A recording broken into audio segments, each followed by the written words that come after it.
been looking forward to this, and I'm really enjoying right now before I've even started. It's nice to be here. And so let's see what we can do with this topic. And thank you for that lovely introduction. So it's to be bright amidst challenges. So once we start meditating, it's not so difficult to do that, but for all of us, there are always challenges. And we learn very quickly, you can't get away from your challenges.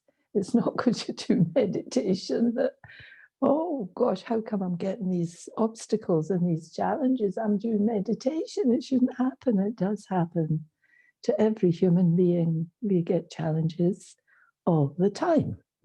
Now I wonder why. Why do you think we get these challenges? Because when we start to look at energy, the energy of the soul, in the center of the forehead, we understand that our story's been recorded all the time. We were unaware of it before we did meditation, but our story's been recorded. And on our journey, we would have had many, many ups and downs and challenges. But this is really good because we can know ourselves that we did actually come through all of these, and here we are now, which shows that we have already got qualities within us, but we were never focusing on them, and we didn't appreciate, we didn't understand.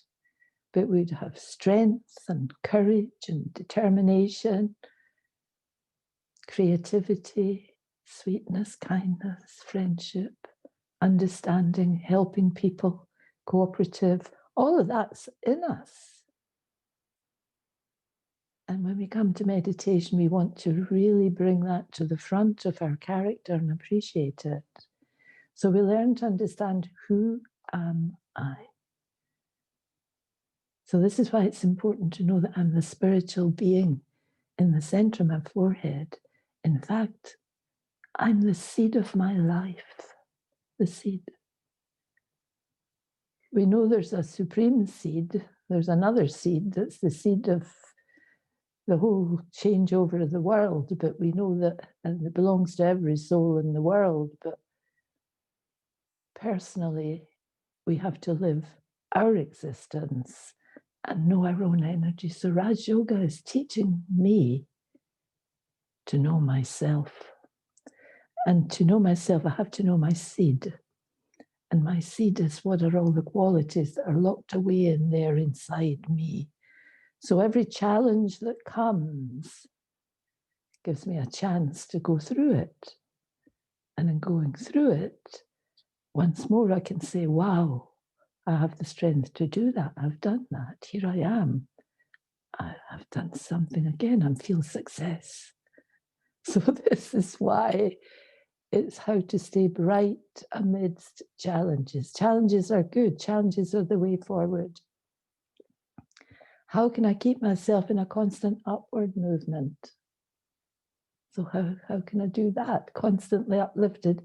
Yeah, well, maybe it takes time to be absolutely constant. But in the long term, you will be constant. Because it's just a bit of a challenge, might bring us slightly in a daunted situation, bring us down a bit, but if I have an attitude for learning, that's a really good thing. I want to learn more about myself. I want to appreciate myself. I want to learn what's happened around me. I want to learn about it. So let me keep my mind open. Are we able to stay light and bright amidst all situations? It's a big ask, isn't it? We might think, oh. Because the thing is, you never know the situation till it comes. It's quite often you cannot prepare in advance. If you could prepare in advance, that would be different. But remember, in actual fact, you have prepared in advance because you've possibly gone through many of those situations in the past without understanding it. So, what would it be like to be consistently generating uplifting thoughts and buoyant, benevolent feelings? Because this is our original nature. So again, it's recorded in us. It's not so difficult, but it will feel new and it will feel strange at times. Even if I can simply smile, I think we all know this, but the body releases endorphins, the feel-good chemical in the brain. I was seeing something the other day, actually. I can't tell you all the words, but I thought it's good to be reminded. I think we know it, but it's good to be reminded. They said that if even you do the slightest, tiniest bit of exercise movement, not dramatic, you don't have to jump about and sweat and do all sorts of funny things, but they said immediately your body goes into a certain mode and your brain immediately starts to produce incredible chemicals like endorphins and all the other ones. I can't remember all their names, but and you start to feel great. Just the slightest bit of movement, the brain gets in there and starts to create these wonderful chemicals. So, there's an awful lot going for us on our side, just to be aware and keep being aware. I know since I heard that, I did a bit more moving about. That was yesterday.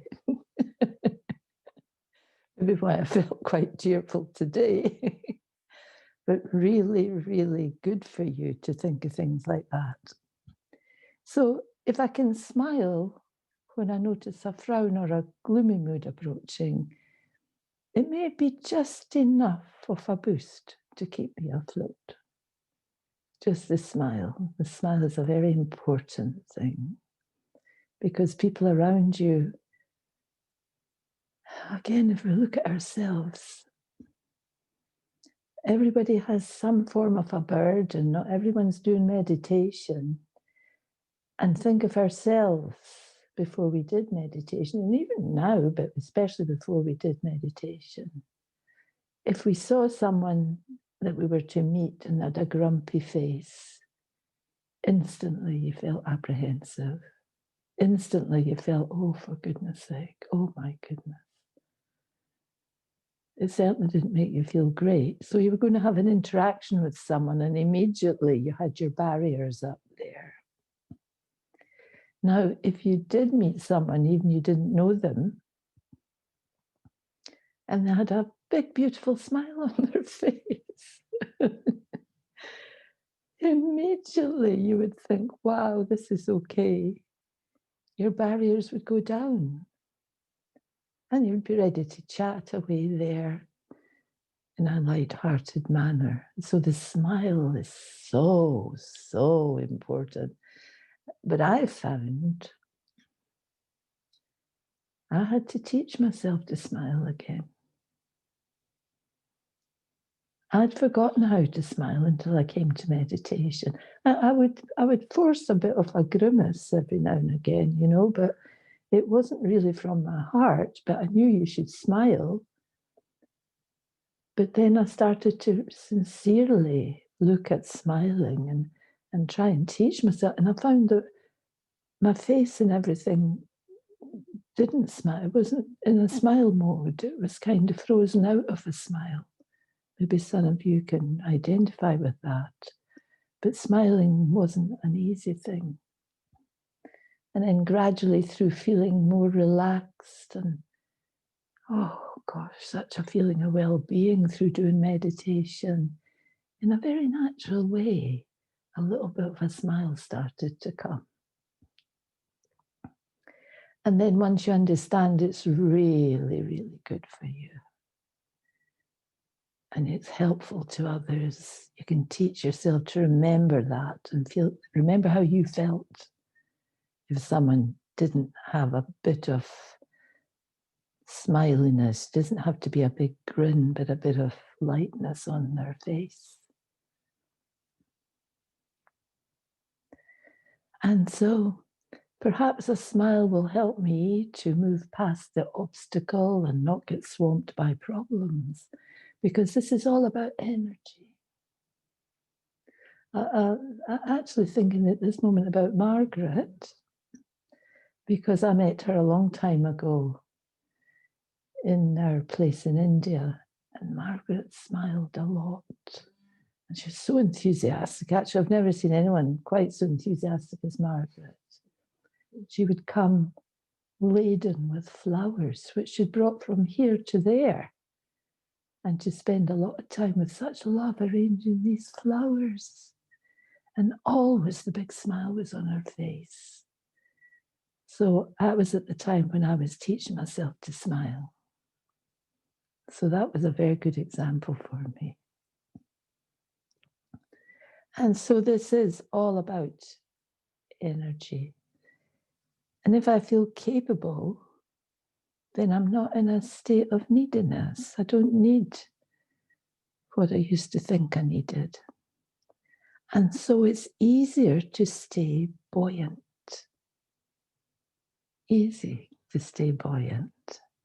And if I make myself dependent on others or something outside for happiness, then I'm weakened because I'm hoping all the time and hoping they'll be okay with me or say the right thing or that I've done it correctly, or I'll be hoping and wishing that things would go right rather than just feeling okay and knowing it's going okay.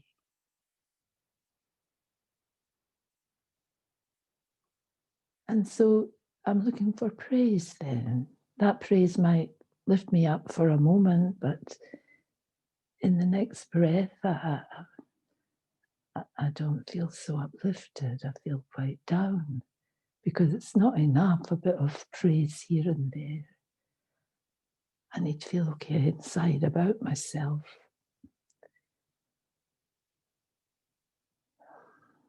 So I may have amazing feelings of inner dignity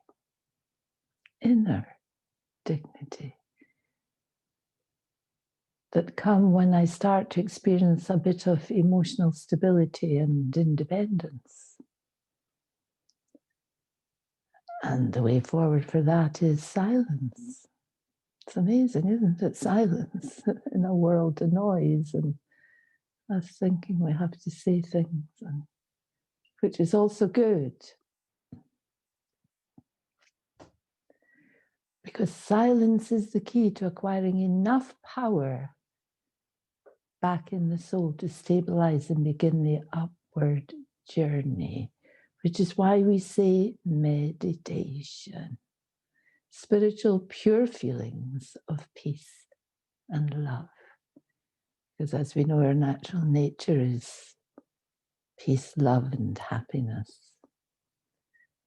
So positive creates positive, and smiles generate smiles. Uplifting thoughts create more uplifting thoughts. Seems to be like once you start, it keeps going. Can I ask you then, what if you get on the opposite track? How do you get off the opposite track? So you mean if you're on a down track? Yeah, like negative creates more negative. Yeah. Grumpiness creates more grumpiness. So you can go on like a spiral of the opposite, going down rather than being uplifted. I think Raj Yoga is to get to know the self. And if I get to know the self and that my nature, and if I've experienced something of this peacefulness, and if I can remember anything about a benefit that I felt, or how my relationships may be better, or how I encourage myself to smile, and how I appreciate others smiling, and how obstacles are very destructive. And if I see that I'm starting to go down that track, or me being like that will have a bad effect on whoever I come in connection with, there's a good chance I'll pull myself together and remember even one word, which is why we say, you know, even listening to music, listen to uplifting words, listen to good sounds, keep good company, keep positive company. Contact someone who does this, contact someone who's running your center. Do something, do anything rather than go down the track of darkness, because once we're down, all the things that we feel didn't work for us are up and running, and it's hard to get our head out of that. But you can just get a grip of something that's light-hearted. Anything. I mean, they did say, this has nothing to do with meditation, but they say that if you watched really comical, light-hearted movies, I shouldn't be saying movies, but, you know, things that are so light and funny, how it could take you over big illnesses. And I think I do believe this. I know for myself, I was very sick one time, very sick. And I never watched anything at that time. But somebody came and brought me a CD player and some CDs of a very, very pure, light-hearted comedy. And I was not interested at all, I have to say. I just felt so sick. And then one day I thought, I'll just look at this. And I never stopped laughing. And I was laughing all the time. And it was the most comical thing I'd ever seen. And I don't know if that helped me to get better, but I certainly got better. That and meditation. That and meditation, and keep remembering. But once you start to laugh, you remember meditation again. And then you start to generate different energies inside yourself. So, yeah, I think, does that answer your question? Just grab something positive. Grab it, yeah. And keep going, and yeah, don't go down there if you can possibly help. Because when I learn more about the soul, I can understand deep aspects about how happiness is my natural nature. My natural nature, natural to be happy. And we love being happy. We do love being happy. So this is the time to realize that on a long and adventurous journey, we've climbed down off our seat of self-respect. See, I have to be honest with myself and tell myself that I've lost the feeling that I'm of value. I had lost the feeling that maybe I was okay. We lose that. So we lose our self-respect and we keep thinking we're doing something wrong and, oh, we can't do that. I haven't got the strength. And the reason I can't do it is because I don't have the strength. So where does the strength come from? The strength comes from peacefulness. It's amazing to think that our power is in peace. When I get my power back through stillness and silence and peace, that power gives me the strength in my interaction with others to be loving, to be kind, to be more understanding, to be more helpful, to smile. And if I keep remembering that and I do it, and it becomes a habit, I start to feel quite light-hearted about all of that, which we could call happiness. We could call well-being and happiness. So which is why peace, love, and happiness are the three very precious energies for the soul. So meditation will show me how to reclaim my seat of high self-esteem, but also how to stay there. Something feels good, and I feel that I achieved something. I want to keep going there. So keep it simple and start with a smile. And again, listen to uplifting words, songs, music, and keep positive company.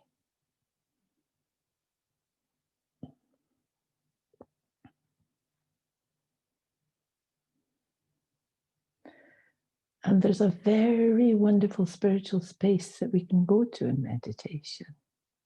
I wonder where that is. It's the world of light, the soul world. And I can teach myself to visualize that place or to understand that place. We're not all able to visualize something. It really is up, and away up there, beyond the physical world. So if I can think of that, I can take my mind into a space of silence.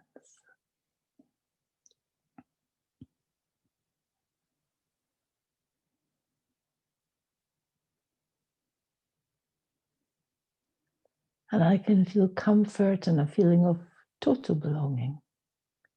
So when we try it, we can understand that.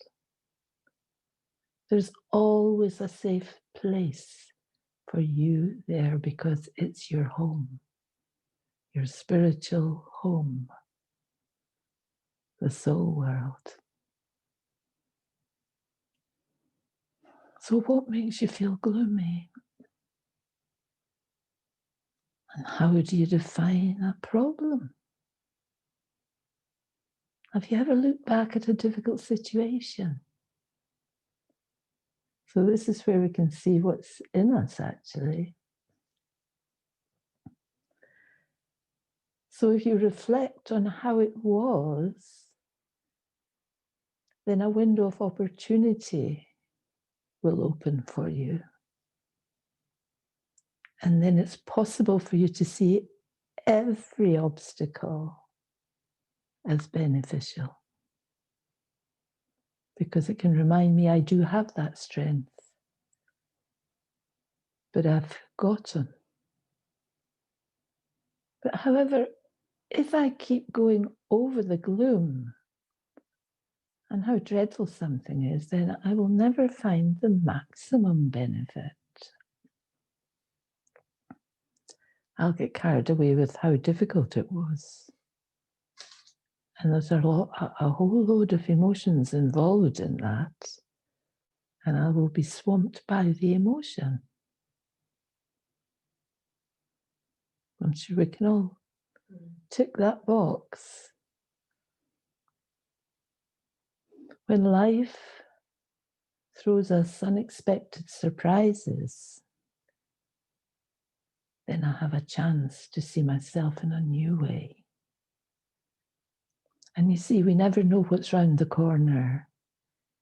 It's not like we get a warning in advance. No, you're going to remember this thing, or this uncomfortable situation is going to come in front of you. It just comes. And so it just catches you, really. So instead of being open and off guard, if every day I'm filling myself with these positive feelings, peace, love, and happiness.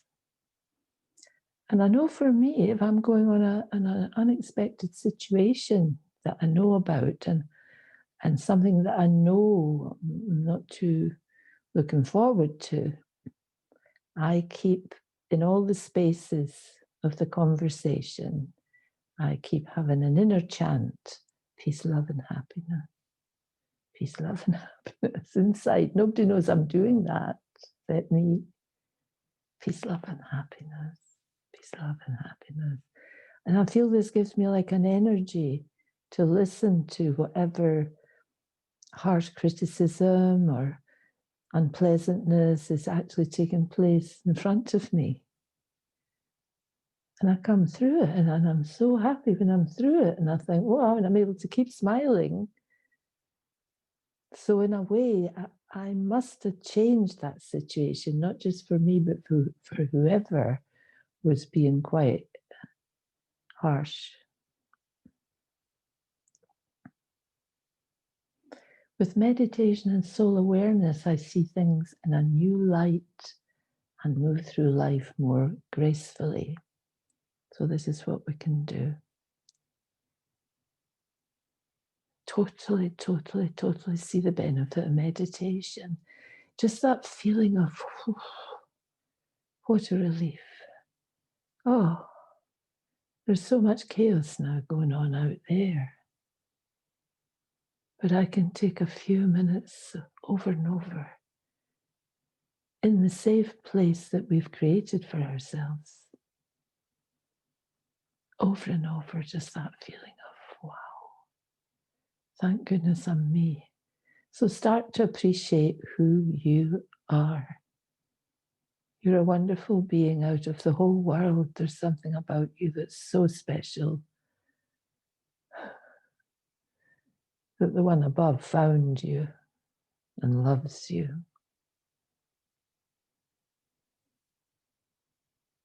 Keep chipping away at all the old things to reveal the new.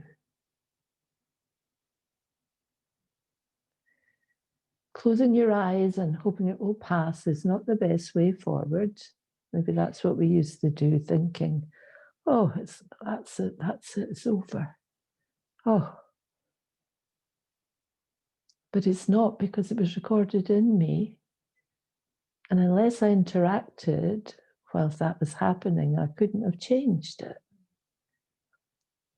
But this wonderful energy of interaction can change the energy pattern that was formed, that was unpleasant. So the good news is that there is a community of souls who are creating and spreading these peaceful vibrations throughout the entire world. I often think of that when I look at what's happening now, because over the whole world, in all the different areas, there are people that are being soul conscious, changing themselves and interacting with people and helping to change them to feeling a bit more positive in their lives. And so I quite often sit in meditation in a morning and I think of all these souls that are also having meditation and that are changing so many other souls with their vibration. And then when I see all the big, heavy, dreadful energy, it's like a dark cloud over the world at the moment. I always think, well, good will win. And there is so much good. And it's being created second by second by second by second. And to the people who don't understand it, it can appear to be weak to be just sitting in stillness and peacefulness and silence when look what's happening in the world. But our peace and our stillness and our silence is helping to uplift the dark cloud that's on the world at the moment. So the divine is my best support. And that soul is always bright, full of ocean of peace, ocean of love, ocean of happiness, ocean of purity. Okay. So maybe just to remind people that they're most welcome to type any questions in the chat, which I can field to you for the next wee while. Could I ask you again about expecting the unexpected and welcoming challenges? Do you think if I sort of accept the place I'm in or the time I'm in, it's definitely going to include challenges? Is that a good first step to staying bright? Just to almost expect adventures, let's call them. Expect the unexpected and just... Yeah, I think you have to keep on your spiritual toes, be aware that it's to do with, again, getting to know yourself. We know that we've been through hard times. There's no way it's been a breeze. Mm-hmm. And so if I now acknowledge the fact that hard times are actually ingrained in me, they've been recorded in me. So at the drop of a hat, I'd be ready to go down the track of the hard time again. Mm. So it's not that we would choose, but we would be ready to respond to that because it's in me almost like it's natural. But time is a big thing. This is not the time to go back down that track. This is the time when there's a big dark cloud over the world. This is a time for us to stay on the bright side. Sunny side of the street and all that. I know that's a bit old-fashioned. Don't stay on the dark side. And so just to keep that awareness somewhere in you, but also to see the problems that are really traumatizing you and share them with the one above. Or speak to someone who's very powerfully spiritual.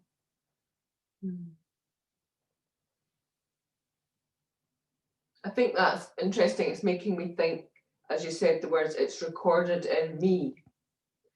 So things will just come to trigger what's recorded in me. So not to get surprised by what's recorded in me. I think sometimes that's it for me. It's like, where's this coming from? Where's this feeling coming from? Rather than the actual event. So could you say something about that?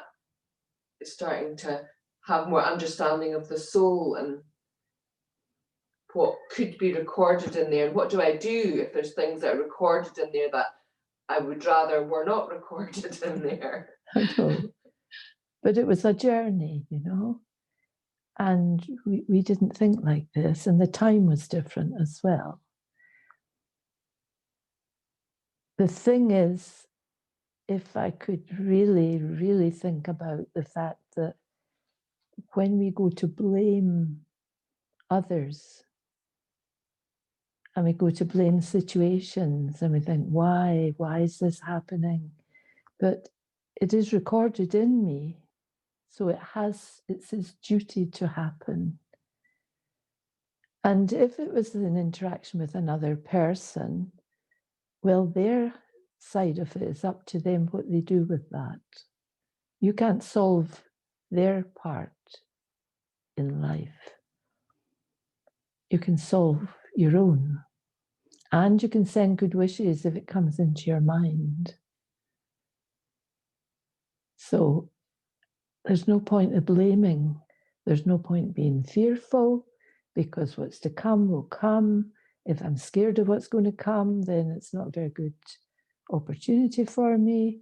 Just let it come and take it on the chin and get it over and done with and give it your best energy that you can. You cannot be scared of things, and you cannot blame the drama of life for your actions. because whatever's happening is a result of your actions, whatever's happening to you. And if I'm in denial of that, it'll be harder for me. That's a big one to swallow, isn't it? It is a big one. It is a big one, yeah. So there's a question from someone online here, and it's, if I'm feeling it not so easy to get up, I'd like to do early morning meditation, but I'm being challenged because I have a lot of responsibilities, maybe caring for others, and I'm feeling tired.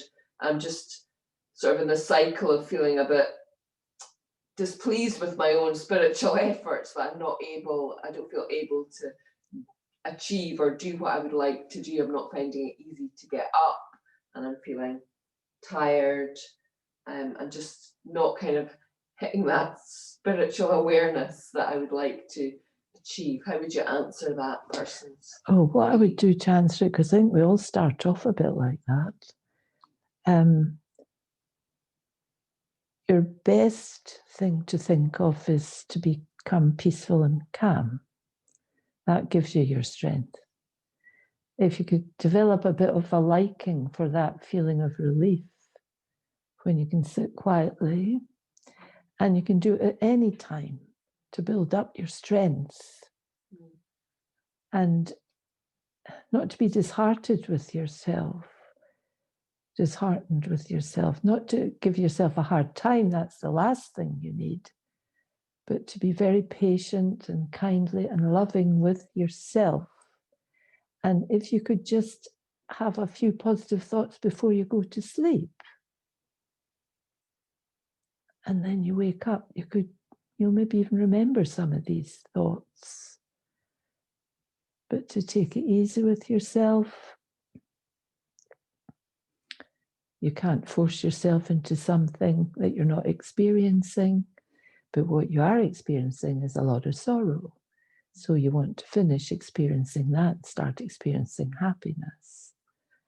And the way for that is to give yourself strength, and the strength comes from peacefulness, stillness, silence, even for a few seconds at a time throughout the day. And sit a little bit whenever you can, away from, you must be a minute or two even in the toilet.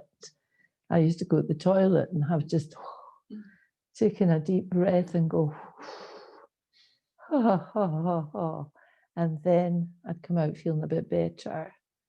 Just whenever you can get a chance just to have a space, no matter how busy you are, no matter how many people need your help, you need to take time for yourself.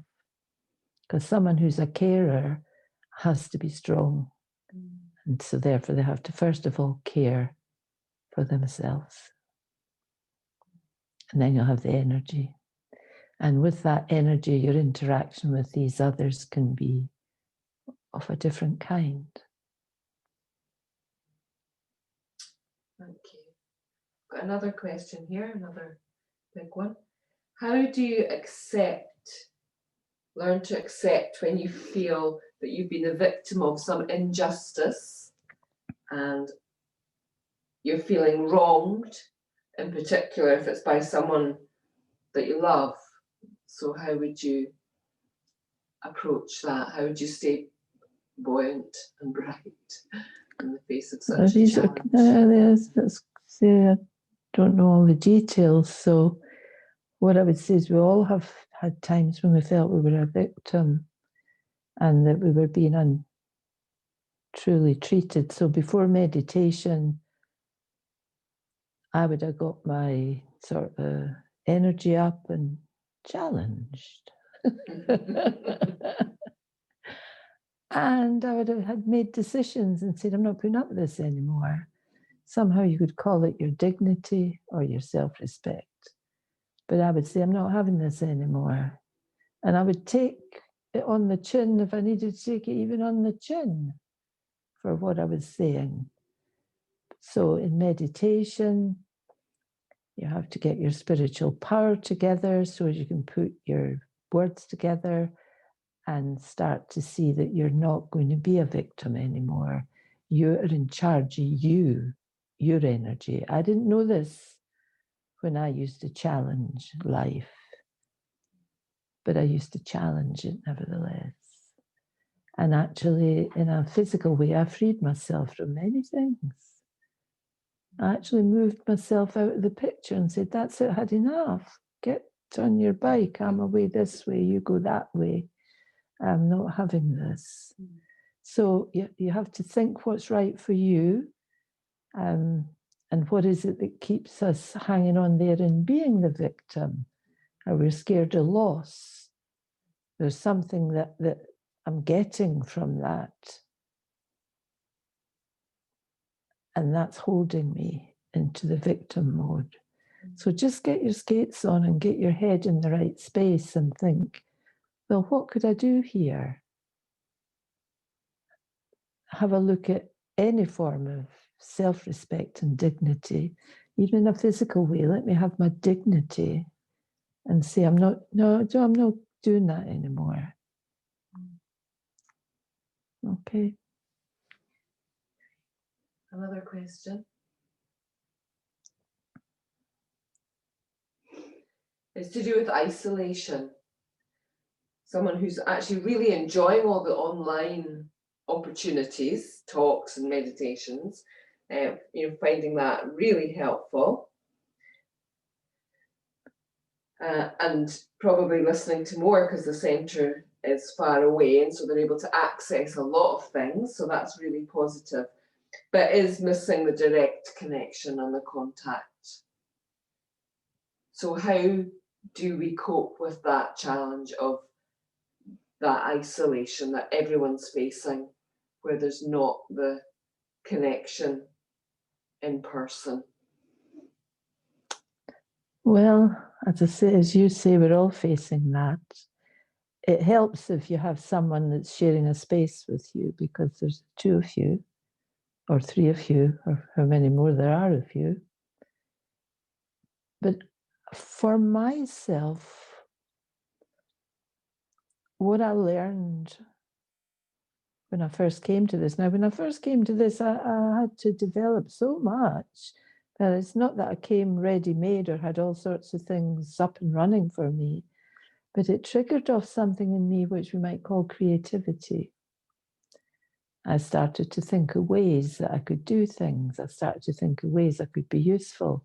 I started to think, well, what could I do with my time? I was completely on my own. No one wanted to know me because I was doing this. And I was running a centre. And at Christmas time, nobody came. But I was going to Madhuban, to the headquarters, at the beginning of February. So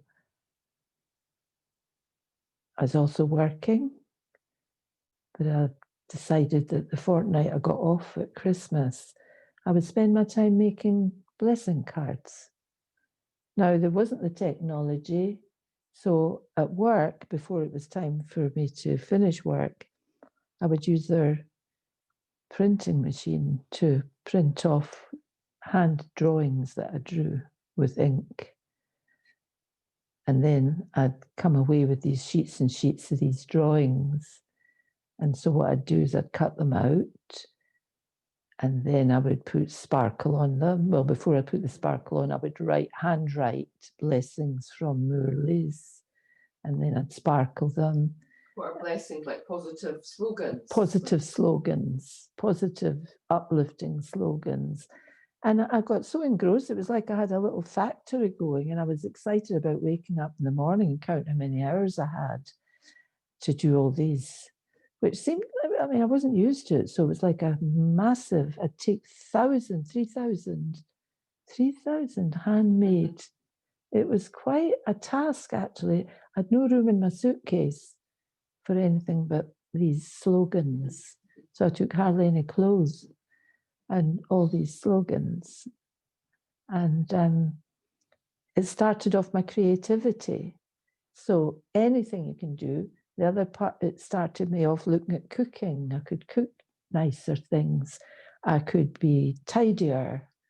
I could be fresher. I could be all the different things that were more creative. So I'd say if you're in isolation, there's a big opportunity for creativity. So you're feeling like you're going to be able to contribute something. Yeah. Even though you're isolated. Even though you're isolated. Yeah. Probably even more isolating in a way then, because there was no, well, you didn't have a telly and there was no computer. And, that's right. There was nothing. It was just me in a big house in the dark of winter. Nobody coming, not seeing anybody for 2 weeks. You start to enjoy it. Yeah, it was like, it could have been dreadful. I could have gone into a deep depression, even though I was running a centre and doing meditation. And it was like oh my goodness. But that's what I did. And I felt great. And I couldn't wait to get away and get to Madaban with my suitcase packed with all these blessings or positive slogans. So we've all got creativity in us, or we wouldn't be sitting listening to something like this. There's a creative part of you. It'd be something that you can do that's like really useful to others. Okay. What's the difference between helping people that we care for and people pleasing? Just trying to please people. How do I change the habit of just people pleasing, but become a genuine carer? If I'm just people pleasing, I want praise. If I'm helping people, I'm sincerely thinking, what can I do? How can I be useful? No problem. What can I do? And you're more tireless and you're more there for them. But if I'm people pleasing, I'm looking for praise. I'm looking to feel as if I'm great at something, or they like me more than anybody else. And I'm so special. I am so special. We are so special. We don't need to people please, but we're desperately needed for it to be people helpers. Okay. Could I ask you just to say a little bit more about the soul world? Because that sounded beautiful, like a place I can go to that feels like home, that's absolutely welcoming and familiar. Okay. Well, what we learn in Raj Yoga meditation is that we are souls and that we come from a world of souls, a world of light, the soul world. And it's beyond the sun, moon, and stars. It's a spiritual space. And in that spiritual space is the one above. And that every single human being in this planet has come from there. And it helps when I think like that, because no matter how badly they're treating me or how they treat me in an inferior way or whatever, they're a soul. They've just developed habits. And that's why I shouldn't put up with it, actually, because I'm encouraging them to get worse. It's a beautiful place of total silence. So the more I practice stillness and silence, my power will come back. Because when we first come from the soul world, we're full of peace. And that peace is our power. And we use that peace to live our existence from then till now. And at some point we will go back there. And if I haven't got used to how it is to be silent again, I could feel very distressed at the thought of going to a place where I'm not able to speak or interact. So it's a beautiful space. And if we think of this in meditation, it can help us to feel that lightness and wonder.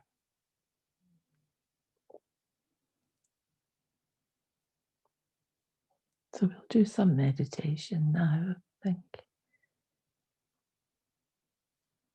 Sounds about right, is it? I'll just ask you one more thing. So you said there, I'm encouraging them to get worse. That's actually really helpful to sort of wake me up into some dignity, because I don't want to. It's almost like I'm pulling people down if I don't change my energy, if I keep allowing a situation where there's an unnecessary challenge coming my way.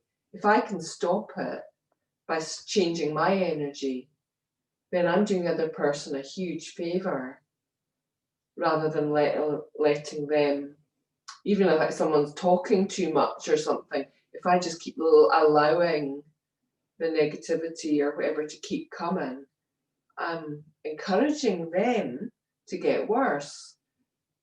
And that's terrible. It's the opposite to how I want to be. That's really helpful. Yeah.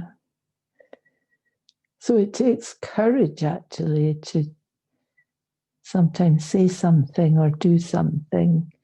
But if I realize that if I let them continue to be absolutely horrible to me, I can let them up to a point, because that they can't help it. But I have to somehow put something in that's useful. And if I haven't the courage to do that, I'm allowing them like to just keep going in this way. So I become guilty of part of that karma, whatever they do with that energy with other people. I kind of bought into it as well. I hadn't the courage to stop it. And one final question. So you've enlarged a bit on the soul world to make that familiar place more familiar again. So where does the divine come in, the supreme soul or God? Is God the soul world? Is God just that big light? Or is God, am I God? Is the soul God? Wow. Tell us more about God. Well, I'll be very careful what I say about God, because a lot of us, I don't know who I'm speaking to, and we have different beliefs. But Raj Yoga teaches us that soul is the highest energy ever, point of light, but a soul that is completely bodiless, never has a body of its own, and is an ocean of peace and love and happiness and purity and bliss. And actually, we need to meditate on that soul, because that soul holds all the energies that I feel that I've lost. And the more I meditate on that one, the more I can feel it's like a quick way to get back more of my energy to who I am, because I could spend forever trying to become powerful. But if I focus on that one as the ocean of peace, I can feel more strength coming to me through focusing on that one. And the ocean of happiness, I can feel easier and easier to feel that light-hearted feeling inside the self. So that one is a very, very important part of the equation, and that one comes when it's the correct time for that one to come. And that one has to come to say to us, look at the time on the clock and look at the darkness in the world. And everyone down here is your brother. So you have to think how to uplift your brother souls. Should I be afraid of God? No. No. How can you be afraid of a benevolent energy who isn't even in a body, doesn't have a bodily form, and who loves every single one of his children? The task of that one is to uplift us all. So, okay.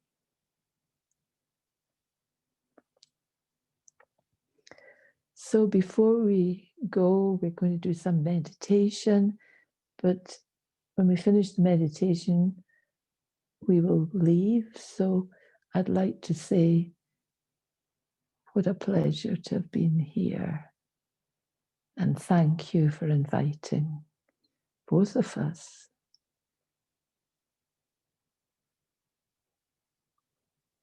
So thank you. Om Shanti. So sitting in a very comfortable way, and usually, as most of you will know, we keep our eyes open and bring our attention to the center of our forehead.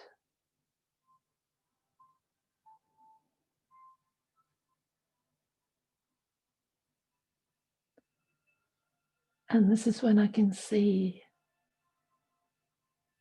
who I am.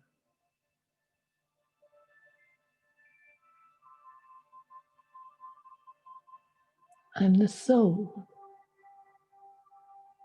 in the center of my forehead.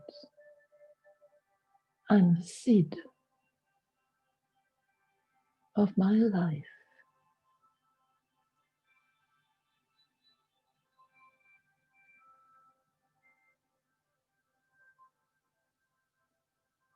The seed is packed with all my qualities. My task now is to bring those qualities out into my awareness and then to use them to share with the world. I'm a soul of beautiful energy. My nature is peace and love and happiness.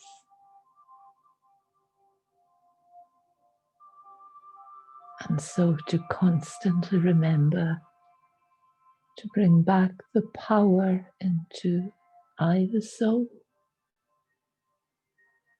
and to remember with great love the one who is the Father of all souls, the one above.